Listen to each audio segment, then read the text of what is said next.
Enamana, enareo, enakarangatangamaha, tena koto katoa. Te mana whenua o tene wahi, te iwi o rangitane, tēnā koto o tira ena iwi whānui, tēnā koto katoa. Kia ora, salamu alaikum, namaskar, and welcome to this conversation. I'm really excited for Care to host this panel on the far right and Islamophobic hate, lessons from the United Kingdom. We are joined today by some amazing panelists who have been working on the ground, challenging Islamophobic hate. We have with us today from the United Kingdom, Muhammad Owais, who is director of the United Kingdom Indian Muslim Council. We have Imam Wasim Razi, chair of the Alliance Against Islamophobia, who is joining us from Australia. We also have with us today the anti-racist activist and a key interlocutor for our work here at CARE, Dr. Harun Kasim. Welcome, Oais, Wasim Bhai, and Harun. It's lovely to have you here. We will begin this panel by perhaps asking each of you to reflect on the work that you do within the context of Islamophobia. So can you share with us the scope of your work and what it looks like? Thank you, Professor. Thank you for the introduction and some great work that you guys are doing. So my name is Muhammad Owais, as Professor mentioned, and I am one of the directors of the United Kingdom Indian Muslim Council. The United Kingdom Indian Muslim Council was set up on the backdrop of the Leicester riots. Though not directly related to, there was always a plan to actually start the organization. And it was largely set up on the backdrop of the rising Islamophobia. And of course, Indian Muslims suffer far greater Islamophobia generally, because they not only happen to be Muslim, but of course, they suffer persecution in various other forms as well. Now, the important thing for us as Indian Muslims was to also highlight the contribution of Indian Muslims to the UK. So there was an element of building stakeholder relationships and highlighting the issues and the persecution faced by Indian Muslims, not just in India, but globally. But also there was the issue around highlighting to key stakeholders the impact, the positive contributions Indian Muslims make to the UK. And I think that's an important part of our work. So the organization is now 1.5 years into its journey. And we have a committee that's been set up. We've had great relationships across the UK with various stakeholders and various organizations, Muslim and non-Muslim. So we look forward to working with your organization as well. And I guess we're really pleased to be part of the conversation here today.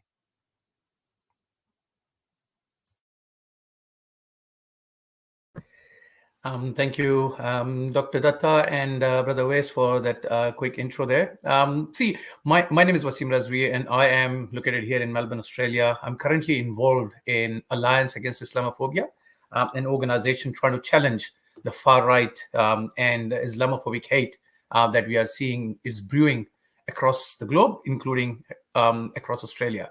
Now, my role as an individual, I'm a youth counselor and an imam. So my role, my responsibility in a nutshell is to guide the young Muslims and help them embrace their identity with pride. However, recently in my work, our community has faced an alarming rise in anti-Muslim hatred, which is fueled by far-right Hindu extremism. Now, the impact on our youth has been devastating. So I'll share a quick example. One day, a few years back, a young man came to me and his spirit was completely broken by relentless bullying at the school. He spoke of the shame he felt about being Muslim, a feeling that was becoming all too common in our community. So I began to see the fear and helplessness in his eyes, but also in the eyes of so many other young men or young people. Their mental health, their physical health was deteriorating as they become increasingly marginalized. So I knew I had to act. And that's when, the idea of Alliance Against Islamophobia, AAI, came up, and we aligned with a couple of like-minded people who were really working in the field of advocacy against the anti-racism and Islamophobia space. And we formed AAI to fight back against this tide of hatred through policy, legal, and political advocacy. So these are the three main areas of work that we are looking into. So our first major victory was landmark defamation case against a group spreading lies and hate, specifically targeting me as part of the AAI. So they were forced to pay damages and publicly apologize. And this was a significant victory for our community to start with. We then won another major victory when Australian Classification Board acknowledged our concerns about Islamophobia in the Bollywood movies. So we since made a submission to the Australian classification reform here in Australia that will hopefully effectively address Islamophobia in mass media. Now, we have taken on even a bigger challenge now. A vilification case has been launched against Peter Dutton, who is the leader of the Australian opposition, whose rhetoric has only deepened the divisions in our society. So today through AI, we are giving our community, we're trying to give a voice and showing our youth that they can stand tall, proud of who they are. Obviously, the road ahead is tough, but with little victories, small steps, I think we bring hope back into the hearts of those who need it most. Thank you.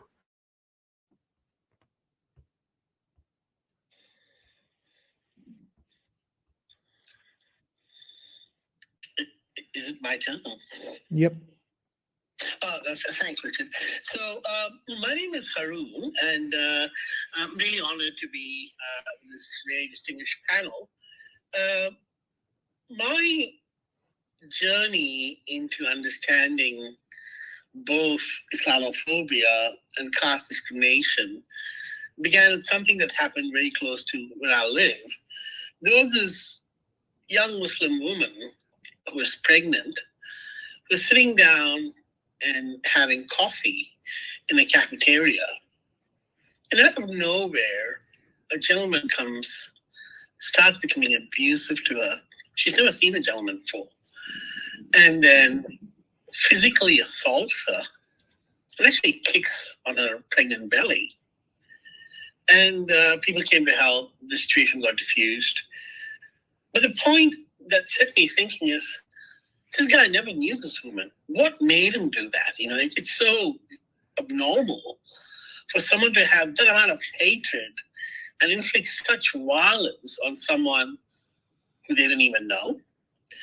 And so in that context, I really started becoming interested in what drives such behavior, both within the Islamophobia space and also the anti-caste space, where children in schools face caste-based bullying.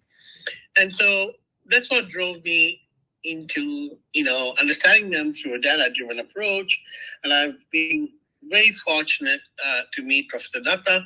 And, we do a lot of, we certainly share the passion in collecting data, understanding them, countering them effectively. And that body of work, we think, will help government policymakers understand the hugely problematic nature of these groups and how they can threaten our Australian ethos of multiculturalism. They also feed into the other advocacy Imam Wasim was talking about, including legal policy and political advocacy. And I think we have had some evidence of that. For instance, our ability to challenge Islamophobia in mass media was really driven by this data-driven approach and some of the work that has been done highlighting the harm caused by this. So my interest is in understanding and taking a structured approach, so addressing hate, both in the Islamophobia space and in the anti-caste space. That's me. What is really beautiful about each of your contributions, and Richard, it'll be great if we can have everyone on the screen so that we can have a dialogue. What I find really powerful in your contributions is sort of the resilience in pushing back against the hate that you see, but also in bringing us, building a space for positive identity in that transformative work. Sort of building on that, then, I just wanted to ask sort of personally in doing the work that you do, what do you see are the main challenges in terms of the sheer volume of Islamophobia that we see proliferating globally, be it in the form of white supremacy or in the form of Hindutva or in the form of far-right Zionism, you know? Sure, I'm happy to go first, I think, if that's okay. I just wanted to firstly acknowledge the great work that Imam Wasim and his team are doing. And I think there's great learnings that we can take in relation to the efforts against Hindutva. So I think I'll certainly be getting in touch with you, Imam Wasim, if it's okay, and we, you can share some of the great work that you've done from a legal perspective, the legal challenges. We have the same issues here in the UK. So lovely to hear from you in terms of your contributions.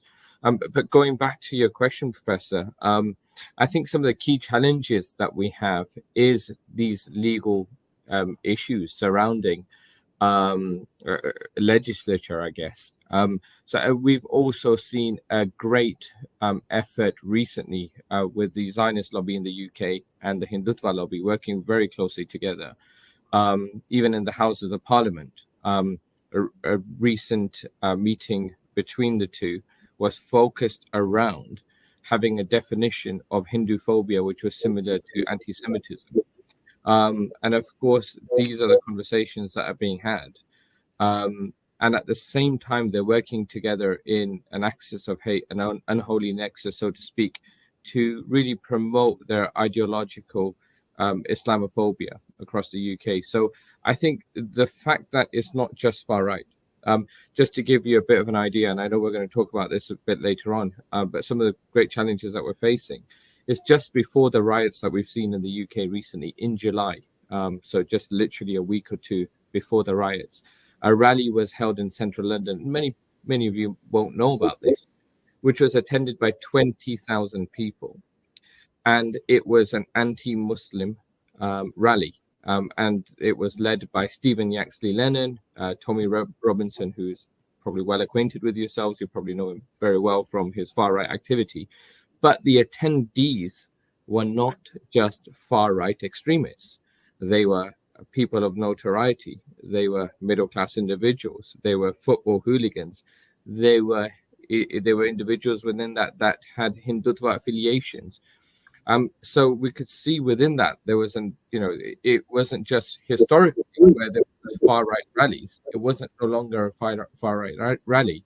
It was a conglomeration of different groups together against one particular group. And of course, Miranda Fricker, you're an academic professor, I'm sure you're well acquainted, refers to it as hermeneutical marginalization, where one community is alienated so much that it becomes normal to marginalize them. And what was interesting about that was it was then live streamed. That rally was live streamed, and at one particular point, there were 500,000 people viewing that rally. One of the speakers said in that rally directly to a member of parliament, Nigel Farage, who's well known for his right-wing views, "Nigel, I hope you're watching us." Just 2 weeks later, Nigel Farage then says in the mainstream media, "You, not we, you may not agree with the riots, but they have a point about immigrants and Islam." So the challenge we face is an existential one where we have an unholy nexus. It's no longer far right. And it would be incorrect to frame it as just being far right. We now have an issue where we have mainstream media joining forces with the far right and other organizations and other entities. Like I say, 500,000 people viewing a rally which was thought to be far right just gives us an idea around the challenge that we face in the UK.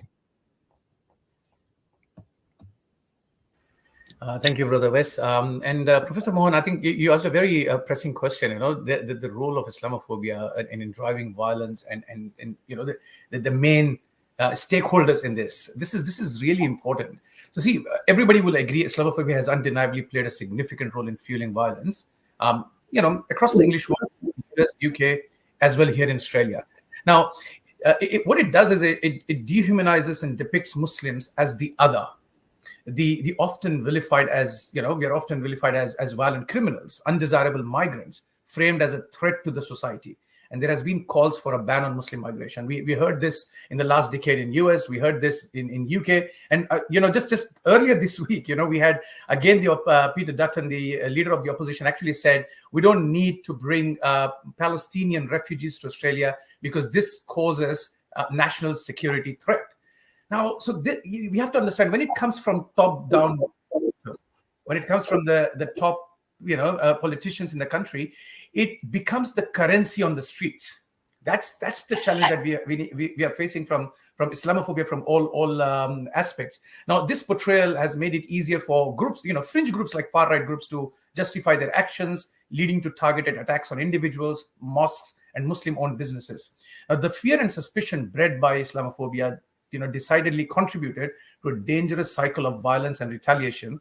This is exactly what we are seeing in UK right now. Now, this highlights the urgent need for the government, the academia, the civil rights groups, Muslim communities in particular, to leverage the policy, the legal framework, and the political action to effectively counter Islamophobia and the growing tide of anti-Muslim hatred. I'll just add this point that there are different avenues. We've got a large chunk coming from the Zionist lobby.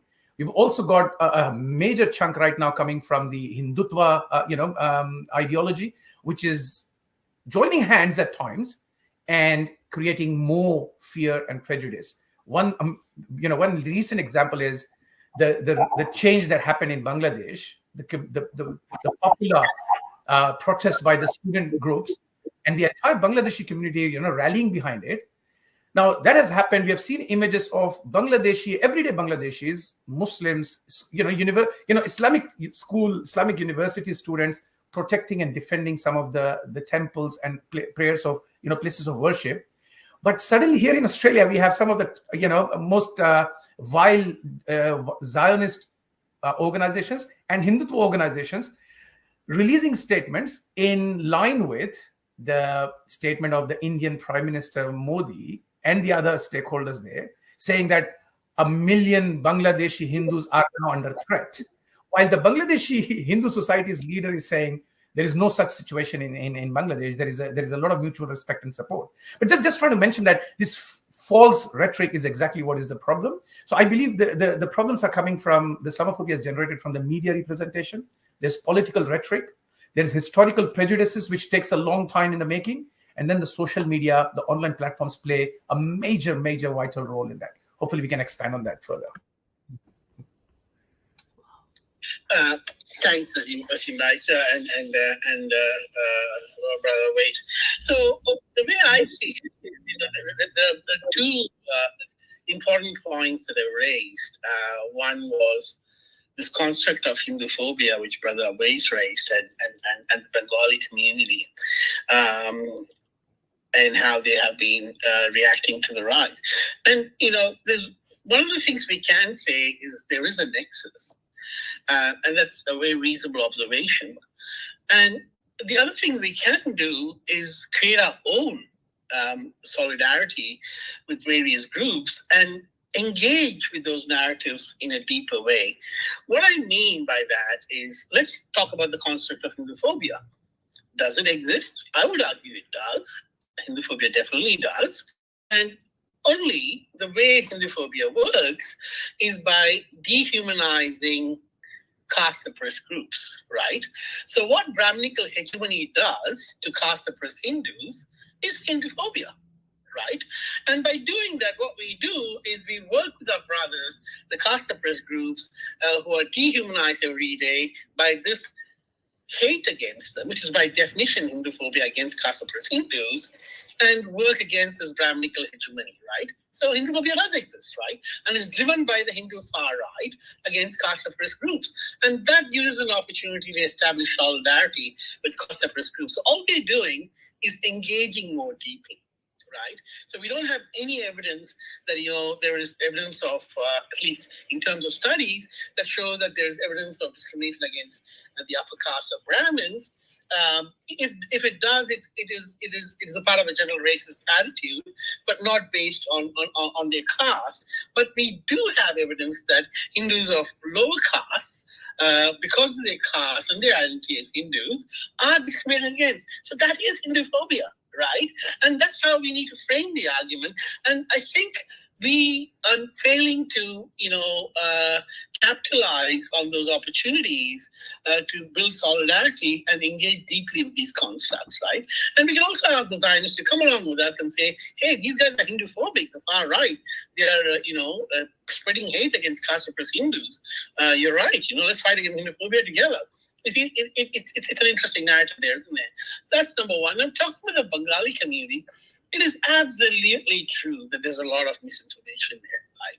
At the same time, we have an opportunity there to empathize and stand in solidarity with people who have, Hindus who have been targeted because of their religion. And, why they're being targeted is different. They could be a part of the Awami League. It could be some miscreants. It could be some, people, who are doing it. But the reality is a small proportion, not the major ones. It's clearly not the disinformation, but just standing in solidarity with them gives them the opportunity to build relationships and empathy. So I think there are opportunities here. And I must say, we have, there's a lot of that work that we have done here in Australia, and it can be very powerful in building those narratives. So that is my message. Yes, there are problems, but we do have opportunities to realign those narratives and create solidarities across communities. That's me. Thank you. You have given us so much to really think through, all three of you. I wanted to pick up on one thread that you articulated, which both Imam Saab and Brother Owais you pointed to, which is this notion of the mainstreaming of Islamophobia, and this idea that what we see with the Proud Boys, say Tommy Robinson, or say the English Defense League, exists in continuity with mainstream media and exists in continuity with political parties and political speeches. So, keeping that in mind, I would love for you to expand a little bit, and maybe we can begin with you, Owais, in thinking about the violence that we saw in the UK and what really were some of the defining features of that violence. Yeah. The violence, certainly from the outside perspective, can be seen to be isolated. But I can assure you that it didn't occur in a vacuum, and nor was it isolated. We have had decades of intimidation and attacks on Muslims. And I guess the violence that we saw was just one part of that. Just a report from just looking at the statistics in 2022, for example, Muslims suffered 42% of the religious hate crimes, as opposed to being only 6% of the UK national population. So half of the religious hate crimes were committed against Muslims, yet only representing 6% of the population of the UK. And the interesting thing here is that, of course, that was a statistic from 2022. And we know certainly in the Muslim community in the UK underreports. So we can imagine the situation now. Just looking at the incidences that occurred in August, where it was, the irony of a situation where imagine you being a parent in the city of Rotherham, and you hear a mob just outside your street, and you are locked up with your kids in your home, and they are at the hotel next door, and they are petrol bombing the hotel next door. And the irony of the situation is they're doing it because they're saying they're protecting their children because of the Southport attack, yet attacking the children inside that Holiday Inn. And that's the situation we find ourselves in the UK. Businesses were significantly impacted. We saw, for example, in Belfast, where a business owner, his whole Cav was petrol bombed. He can no longer feel safe in Belfast, and he's looking to return back home in a country where he came from, which was already going through turmoil. Similarly, we've had mosques, of course, suffering with vicious attacks, but the mosque attacks are not isolated. They happen on a regular basis. We saw during the Leicester riots, for example, intimidation in and around the masajid. What's interesting here is UK IMC has recently been conducting a report, and that report is soon to be published, in fact, by the end of this year, which will show over 300 incidences of intimidation, of Islamophobic hate, just in the city of Leicester, in and around the Leicester riots. Over 300 incidences, and some of it were, quite minuscule. For example, intimidation when people are going for prayer, the banging of loud drums, etc., the weeing outside of masajid. And worse things, including stabbings and so on, in the name of Islamophobic hate. And that's just one city. So certainly the riots that we have seen have not been isolated. And whilst they may appear to be so, it has been a continuous perpetuation of decades-long intimidation. Now, when we talk about the mainstream, what you will find is people like Nigel Farage are very clever. What they will do is they will use that mainstream narrative and push it as far right as they can possibly get away with. And that's where they basically are the solution finders, as essentially. They present themselves as the solution finders. So they're taking that mainstream narrative and pushing it as much to the right as possible. And that's how they are essentially getting the notoriety and getting the support. And we're finding that rhetoric is ever closer to moving to the right.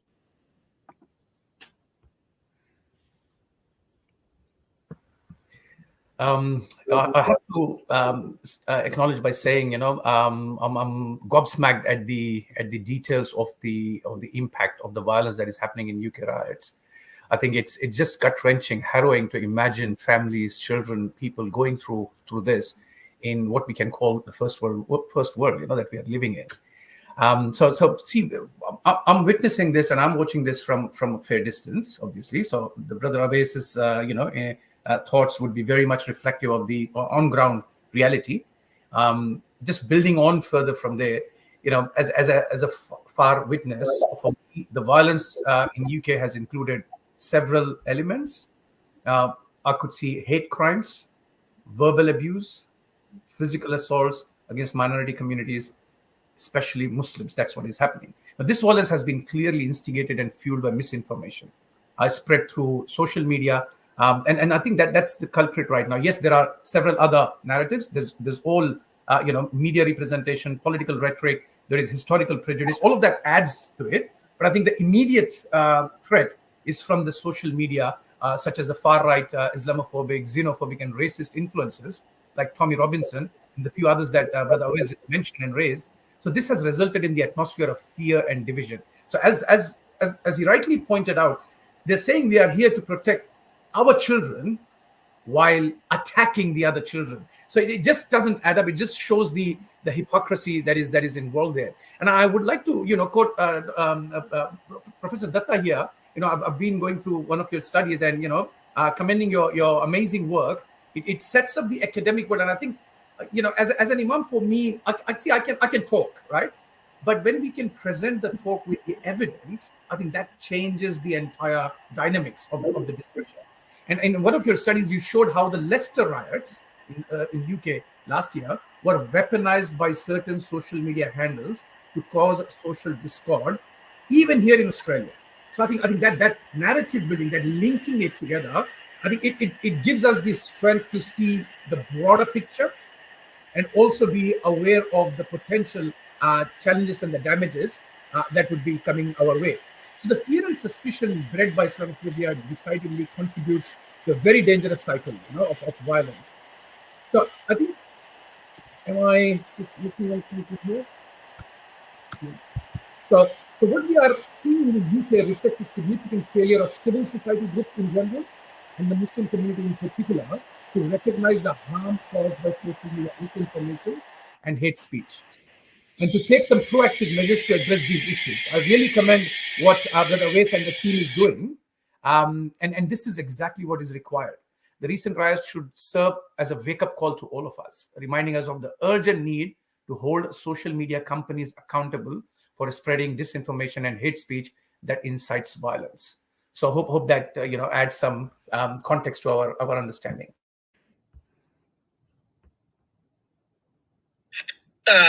Thank you, Imam Wasim and Brother Wais. Really interesting, very powerful comments, and my heart goes out to you, Brother Wais, for what's happening in the UK.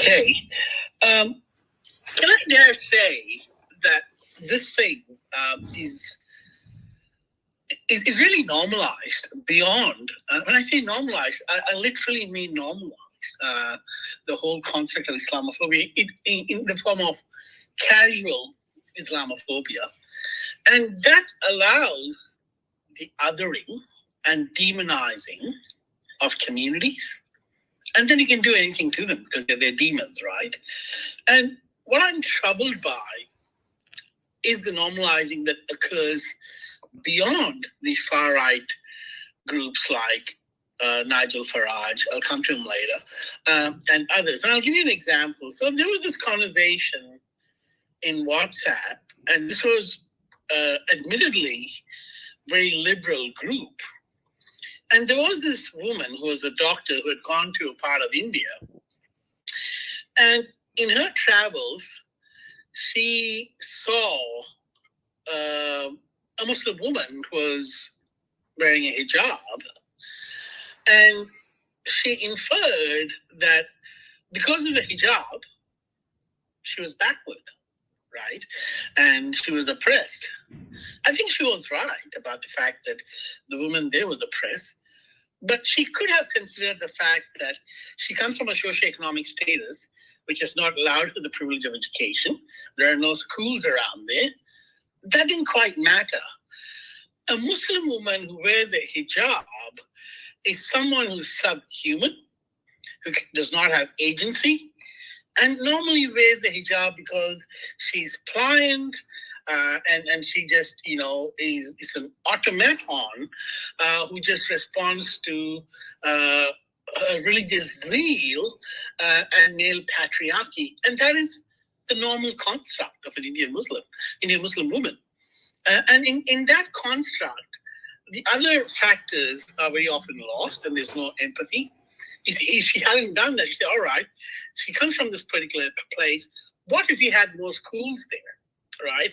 What if she was more empowered with education, opportunity? How about we give her opportunities? That didn't come through. So this whole Islamophobic narrative and construct completely dehumanizes them, even outside a right construct, right? And that's what needs to be challenged, is what I'm saying. So it's widespread is my first thing. The second thing is, yes, people like Nigel Farage, pick up on narratives and build on them. One of the good things about the AI work that we liked was AI flips the narrative, right? So one of the things that's used in Australia, the mainstream narrative, is the word around social cohesion. People have been critical about it, and they said their criticisms being that using social cohesion does not acknowledge racism. But what the AI press release on Peter Dutton did was that they said that they are filing a case against Peter Dutton because he was disrupting social cohesion, you see, where you take the media narrative, flip it on the head, and use it. So I think I take Brother Wasim's point about what his organization is doing. There are huge opportunities where you can proactively flip the narrative, proactively address these, dehumanization that occurs in everyday life, and that might hopefully prevent the much severe hatred that occurs among these far right groups. That's just me. Thank you. You have given so much to think about. One of the points I want to pick up through this thread is the flow and the interconnection between ideologies that you have highlighted. The flow between Hindutva, white supremacy, and Zionism. One of the things that I have noted in the work that we have done at CARE, and Imam Wasim, you were pointing out to that work on Leicester, and thanks for pointing to that, is the ways in which Hindutva ideologues speak to white supremacists. So Tommy Robinson appearing on Hindutva platforms like Op India, on mainstream media in India that are Hindutva aligned media, and then the discourse going back and forth. So when we have tracked, for instance, the digital platforms that are used by Robinson during the Leicester riots, he was actually sharing misinformation that was coming from Australia, and then inviting white supremacists to target Muslims and mosques, right? So it's quite pernicious in terms of how these ideologies flow across and connect with each other. But the other point that you're articulating is how they connect across spaces. So in that particular piece, we demonstrated how specific Australian accounts that are Hindutva accounts played critical roles in terms of spreading misinformation around the Leicester riots, but also then provoking particular forms of action. So I guess these nodal connections seem really important to trace, just as it seems so important to trace the flow from what is the mainstream into what is far right. So, for instance, would we classify someone like Nigel Farage as far right? Would we classify someone like Peter Dutton as far right? And do we need to actually have that classification scheme and, in fact, expand our ontology or how we describe particular categories to demonstrate that the politics at this point is fairly far right or taken over by sections of the far right in terms of how Islamophobia is made normal in terms of the policy frame. So the Trump ban on Muslims or Muslim migration, that is a far right policy that comes from sort of the far right space. So I would love to hear your thoughts in terms of how this flows and how the ideologies work alongside each other to enable it.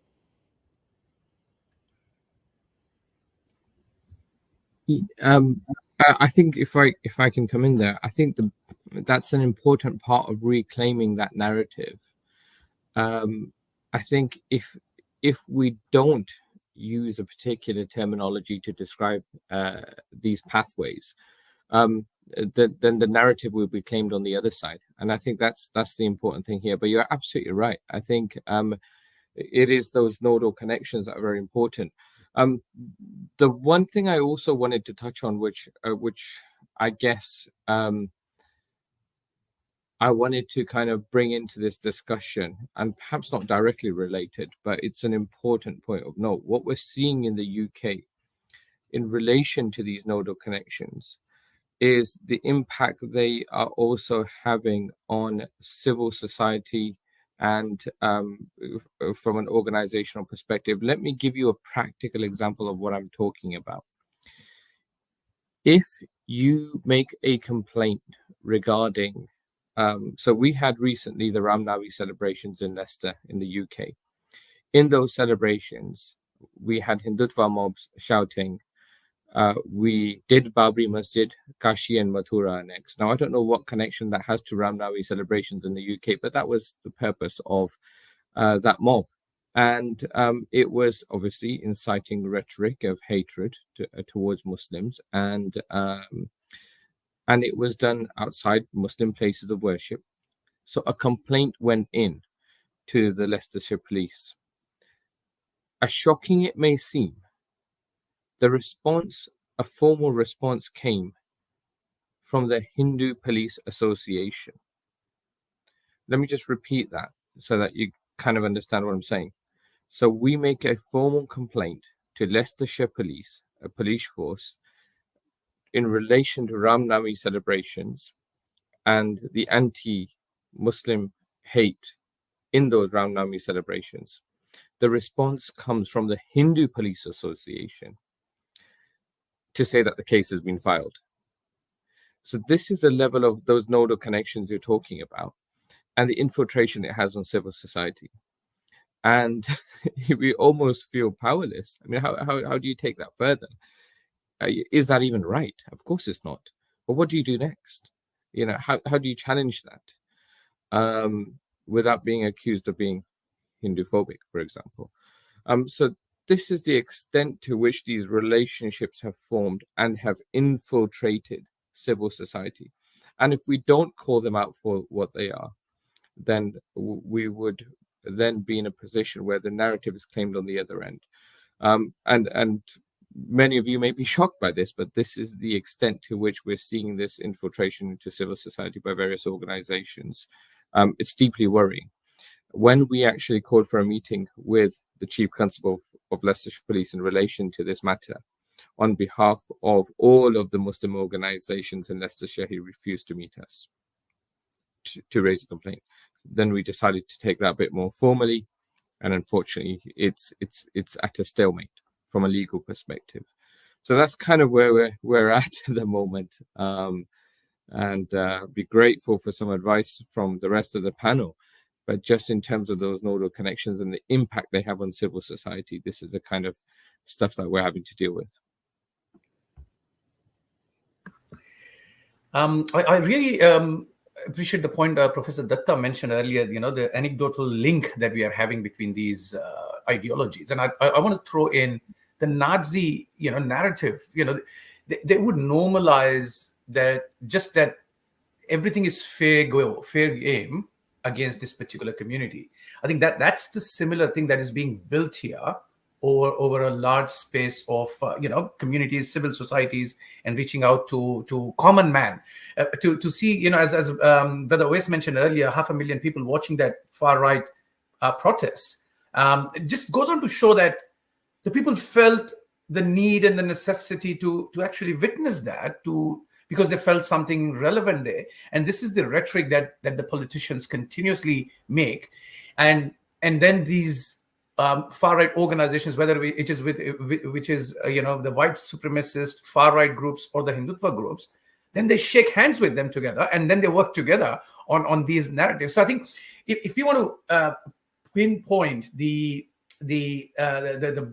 most ruthless root of the cause, I think the political rhetoric is something we need to be very cautious, very careful, and challenge that.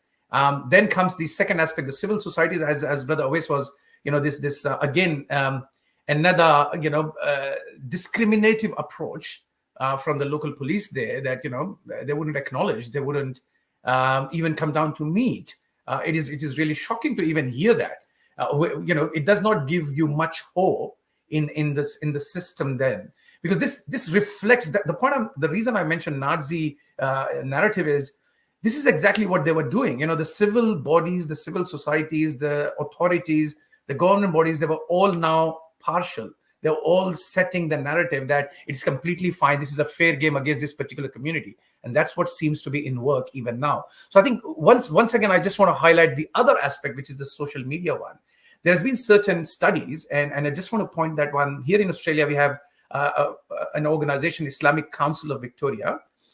They did a study, and they revealed that over 55% of the global anti-Muslim hate speech is being driven by the Hindutva ideologues. It's just mind-boggling. It just goes on to show there is so there is, the numbers count. The numbers mean something important.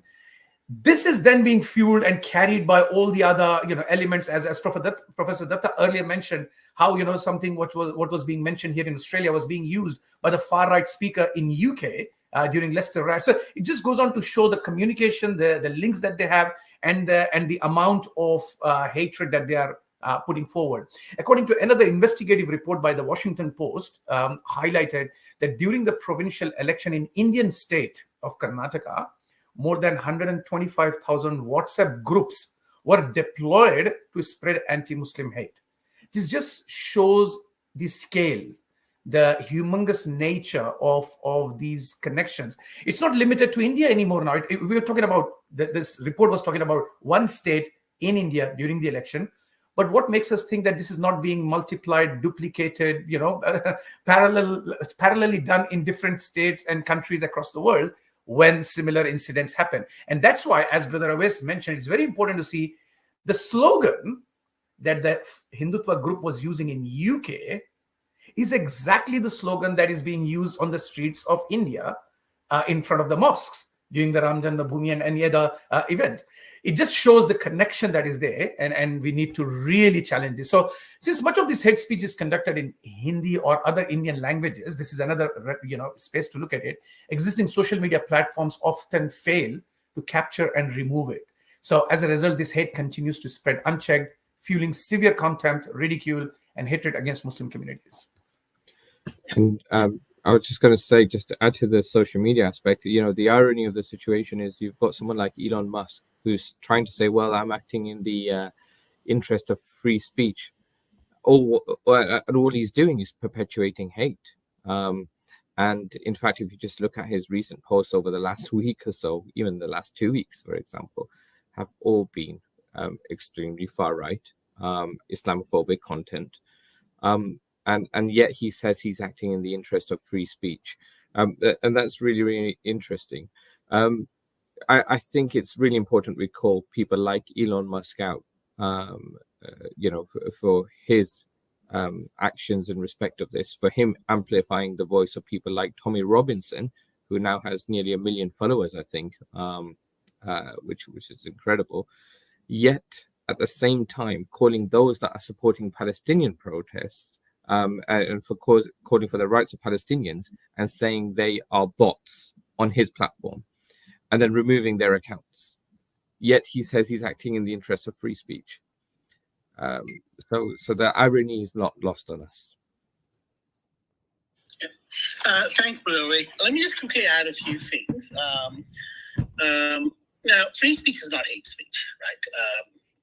If someone doesn't know the difference, they need to learn English or they need a dictionary, right? So Elon needs a dictionary, right? We in Australia have gone beyond calling him out. We actually won a case. When I say we, it's not me. Rita Jabri Markwell, a lawyer from the Australian Muslim Advocacy Network, filed a case against hate speech against Elon Musk for hate speech, and we won it.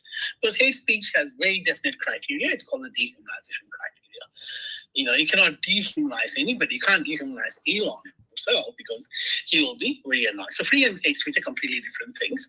There are very set definitions for hate speech, and hate speech doesn't become free speech, right? They mean different things in the English language. I don't know if they mean different things in apartheid South Africa, where Elon comes from, but he needs to update his English. So they're not the same, and he's being held to account. And we have won the case in the tribunal. Hopefully, it moves on from there. So that's one thing about Elon. The second thing about your own thing, your own experience with the police is very troubling. It's troubling for many reasons. Most organizations here in Australia have an obligation to comply by the Australian privacy principles, right? So how did your information leak out? I'm sure there are privacy laws there. So did the police violate the privacy laws? You can be held accountable on that, number one. Number two, most organizations, including multicultural bodies and all government services, have a requirement under law to consider and respond to the wants, needs, and aspirations of diverse populations. Clearly, in this instance, they're not, because despite multiple organizations reaching out, they've chosen not to meet with you. That is discrimination. And it's a very powerful case of discrimination because multiple groups are involved, it becomes a group discrimination and lends itself to a class action, right? And I'm sure such an action can be taken. What there are opportunities to say, look, this is what we feel like. We feel that we're not heard, marginalized, and neglected.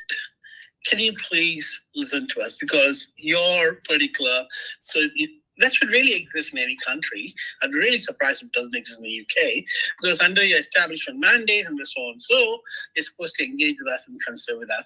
And if you're given them good cause to consider your concerns, have failed to consider, I don't know what kind of legal action is currently involved, but I think a human rights, it'll be a great case for a human rights case on the basis that the entire community is being discriminated against. So those are my three thoughts. So privacy law is really troubling. So we don't even know.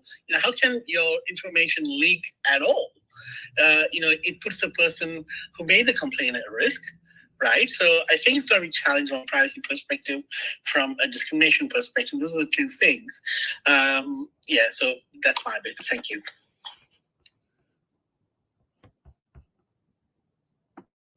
Indeed, that particular observation regarding sort of the infiltration of Islamophobia into civil society is so troubling, because it demonstrates sort of the features of everyday organizing of society as such that have legitimized Islamophobia.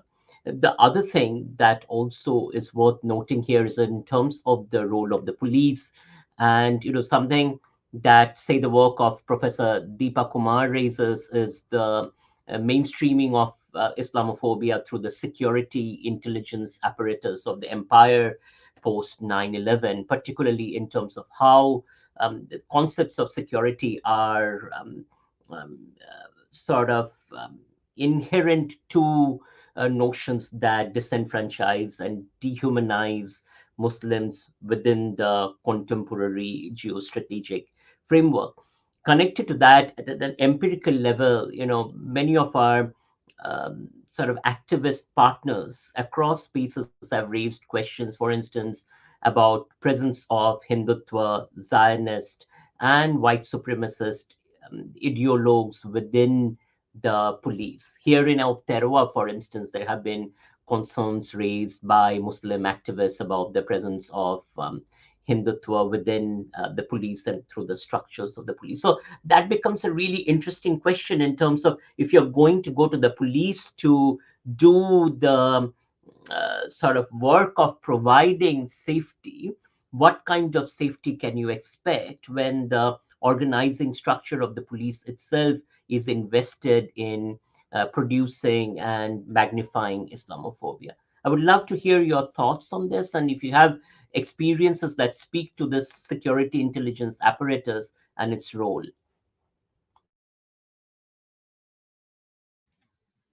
I think from the UK perspective, this is kind of what we, this certainly is a recent development, and organizations such as ours, and MEND, and other organizations are kind of coming across this infiltration into civil society, not just of Hindutva related organizations, but also the far right and white supremacists, and that is across the board. Whether it is in the police force, whether it is in the local councils, where we're seeing it across the board. The interesting thing here is that we have legislation, unfortunately, which needs to significantly change. And I guess that might be the next part of our discussion.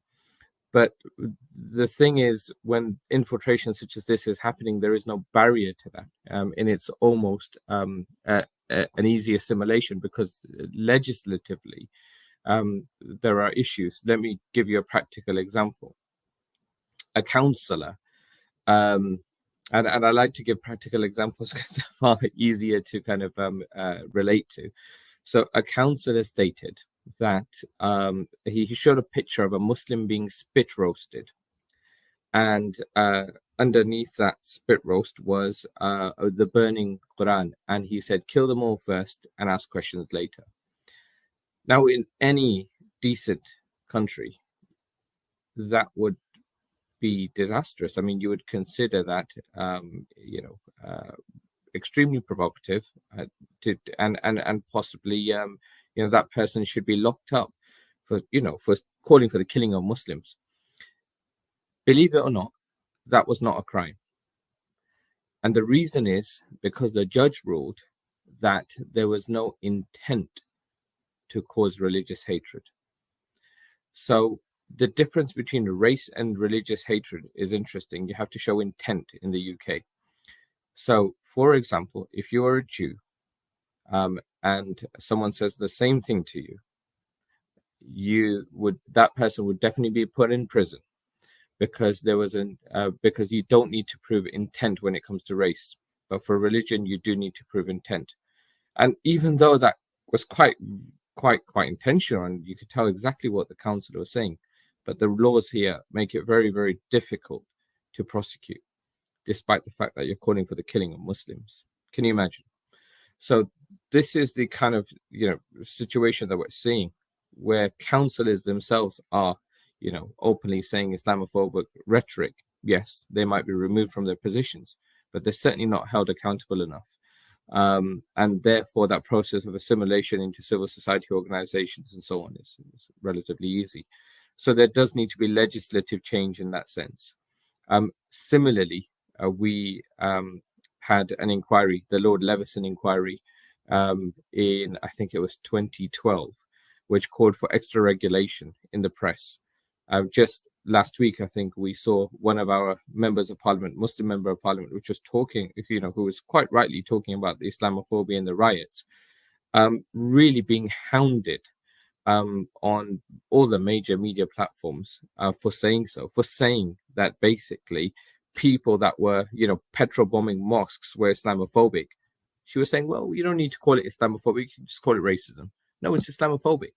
But she was being hounded by the media, and you can all see the clip on Good Morning Britain, where she was being hounded by 4 individuals, in Good Morning Britain. So it's available on YouTube for you guys to watch, and it was sickening to see that you can see the Islamophobia happening, but you're not allowed to call it Islamophobia.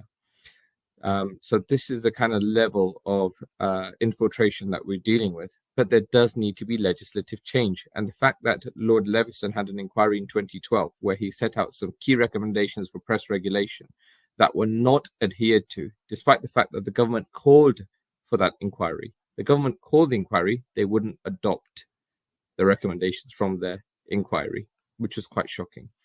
So it seems that we have barriers in terms of press regulation.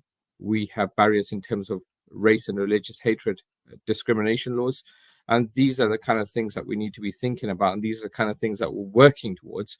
And now we have organizations like UK IMC in the UK, and MEND and other organizations that are working together collaboratively to try and bring about this change, whereas previously that was not necessarily possible. So there's a little bit of positive messaging out there, in the sense that these are the kind of areas we're working on. But there does need to be significant efforts put in to do so.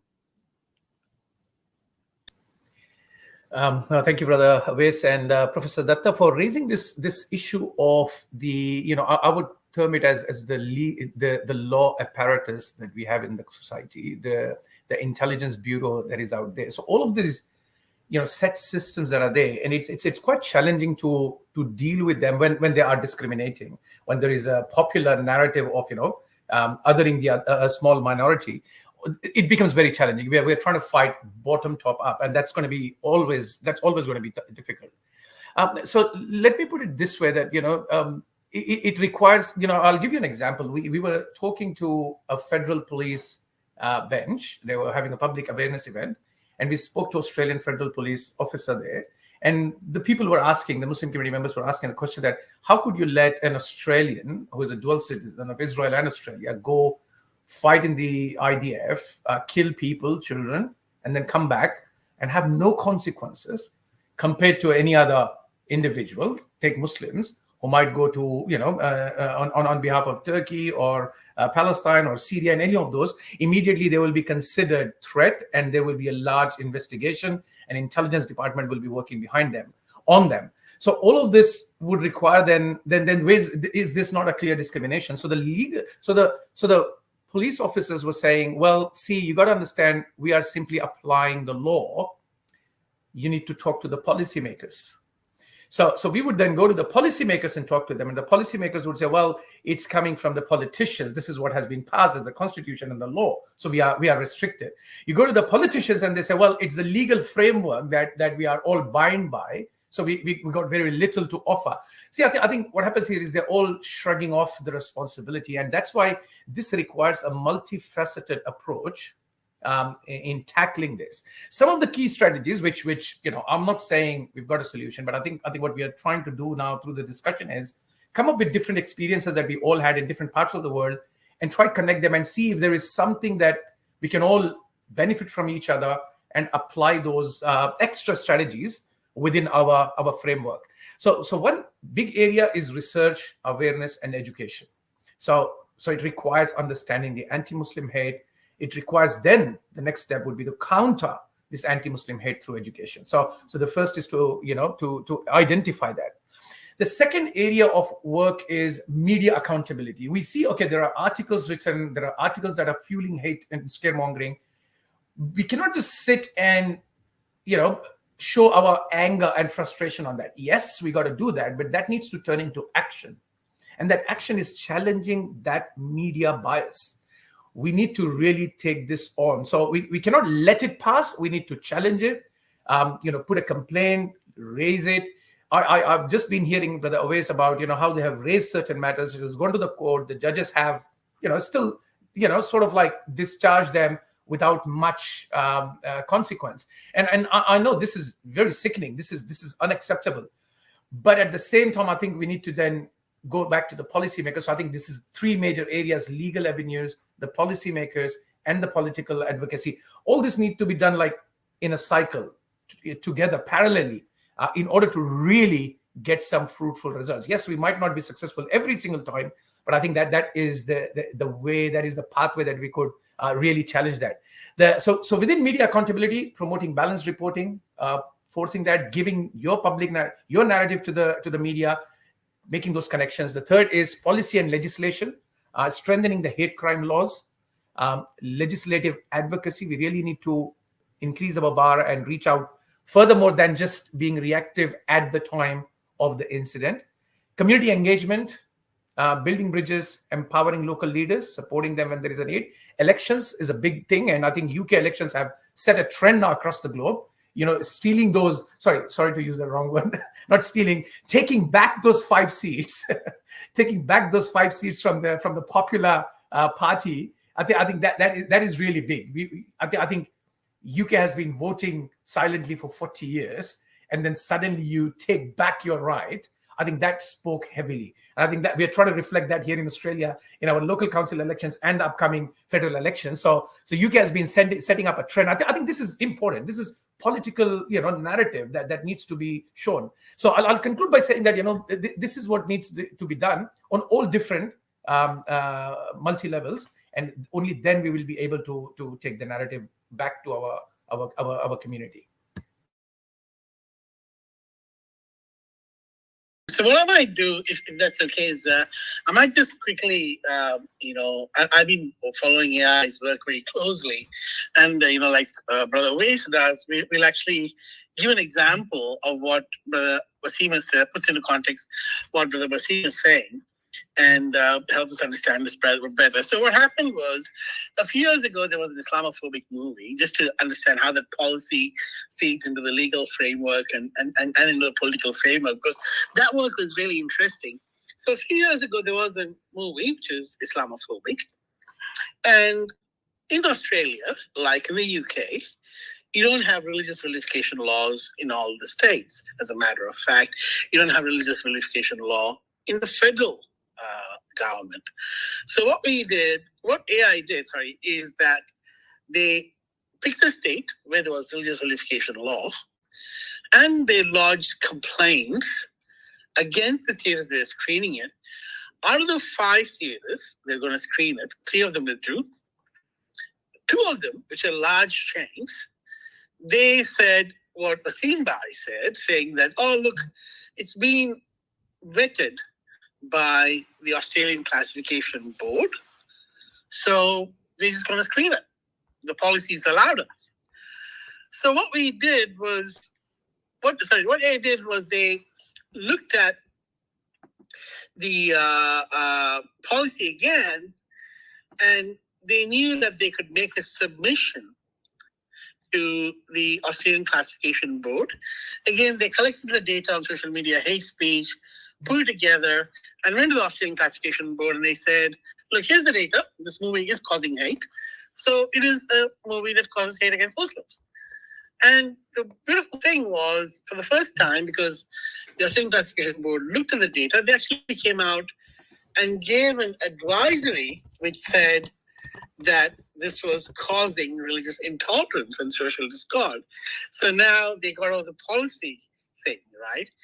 But there's a problem, community groups cannot be spending lots of, and so based on the Australian Classification Board's determination, now they're going to file a case, which they will hopefully win against the cinemas, because the peak body has said that there's vilification, and the theaters did not listen when AI told them.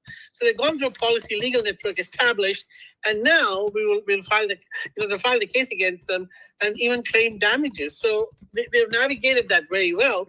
The other thing that was really interesting was they not only did that, they went ahead and said, look, we all work for a living, we have to put food on the table. We cannot run around, telling people and, explaining policy and hate speech and all of that. We really shouldn't have to do this. And the government classification should disallow vilification in movies and mass media. And how do you do that?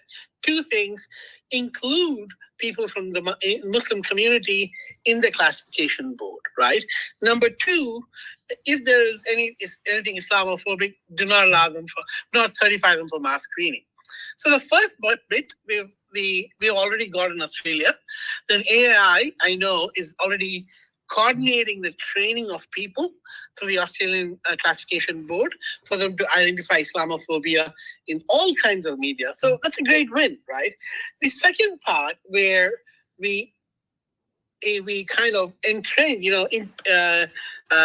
we kind of integrate that Islamophobia into the classification regimen. AI have made a submission already, and I know that because I've seen that. And so there is this thing, they went to a politician and they said, look, this is what we need to do. The politician said, all right, we'll train you guys. And the training's going on. The only thing that is required is this bit about, including religious vilification in the classification certification regimen. And that we should have some time in September. So I think I will commend Wasim Bhai for that really structured work around policy, legal and political advocacy, driven by research, which is seeming to have some good effects, and maybe that's a way that could be a solution moving forward. Thank you, and thanks for listening for your work.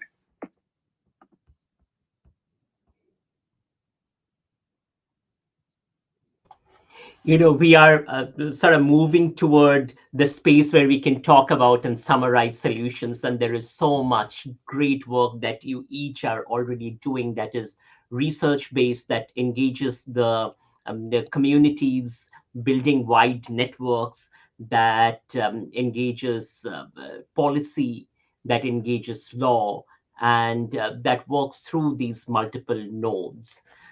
As we sort of move toward wrapping up, perhaps I would love for us to think about solutions. And as we do that, I just want to talk back to those far-right groups that often look at CARE's work and point to all these supposed intersections we have with all kinds of Pakistan intelligence, so on and so forth. And I just want to say what we do here is up for you to see, including the kinds of strategies we think about, unlike the far-right strategy that is laid out in hiding and often in places of opaqueness, right? So, and we will come after you as our partners do through the work in building peace through various means. So, always perhaps we can begin with you in terms of thinking about the kinds of solutions you think would work in this backdrop. I think it's been a really productive conversation, and thank you so much, Professor Datta, once again. There's so many learnings to take, and we've already talked through some of the solutions from a legal and legislative perspective, especially with Imam Wasim and his team as well. So thank you so much. There's lots to work on for us. Just working through, I mean, the Muslim vote, for example, has shown us the impact, the positive impact that Muslims in the UK can make to bring about change and real change. But that's just the start of it. At this moment in time, we have more MPs, Muslim MPs in Parliament through the Muslim vote than the far right do of their own. However, that just shows us, that's just touching the surface of what can be done. And what really needs to be done is greater collaborative effort with other organizations, like-minded organizations, to bring about real change. I mean, if we achieve so much in such little time, imagine what can be done in working together with lots of like-minded organizations. You know, there's an amazing image just post riots right now of these far-right rioters in a little roundabout, like 10 of them, and stuck in this little roundabout.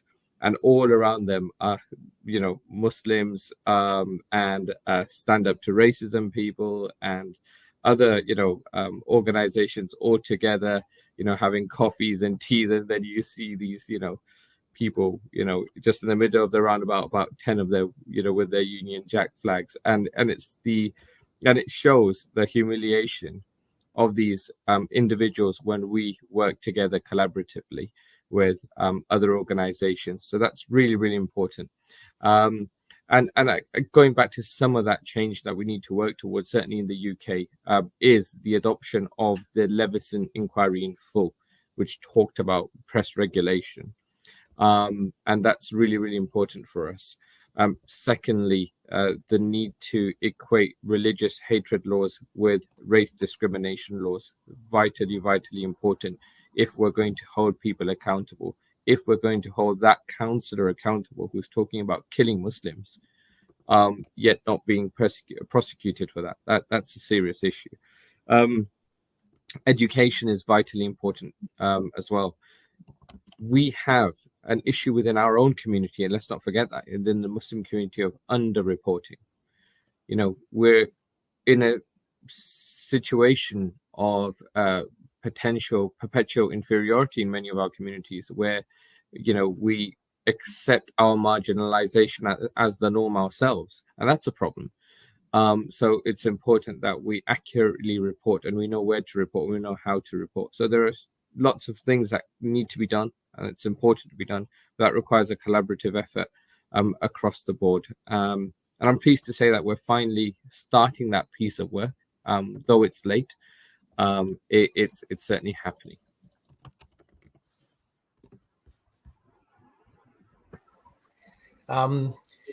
Thank you, Brother Wes, and thank you, Professor Datta and Dr. Harun, for the insights so far. I will just add this. I think, Professor Datta, you have actually, you know, pressed a very sensitive point there, responding to these far-right anti-Muslim hate groups. See, they fail to realize, they think that there is something big behind people like you and us. What, you know, their biggest fear is that they're not able to understand where's the strength coming from. They need to understand I and you and all of us are common everyday people. This has got nothing to do with us. We were not doing this 5 years ago or 10 years ago. We were forced to get into this because of the continuous oppression. And I draw my relevance to the Bangladeshi community's recent uprising, I would call it, a revolution there in the country. 15 years of oppression, 15 years of, you know, strong, what do you call it, as dictatorship.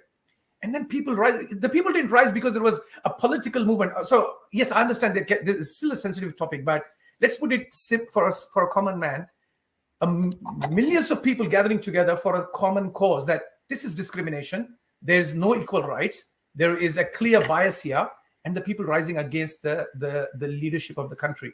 It just shows that the more you oppress wrongfully a common person, the common person will take the necessary action within their capacity. And that's what is happening in UK, that's what is happening in New Zealand, that's what is happening in Australia and US and elsewhere and in India and across the globe. So these oppressive ideologies need to realize the more they try oppress people, it will simply gather more support for the other group. And second point of relevance is the Palestinian movement in the last 9 months has gathered a lot more support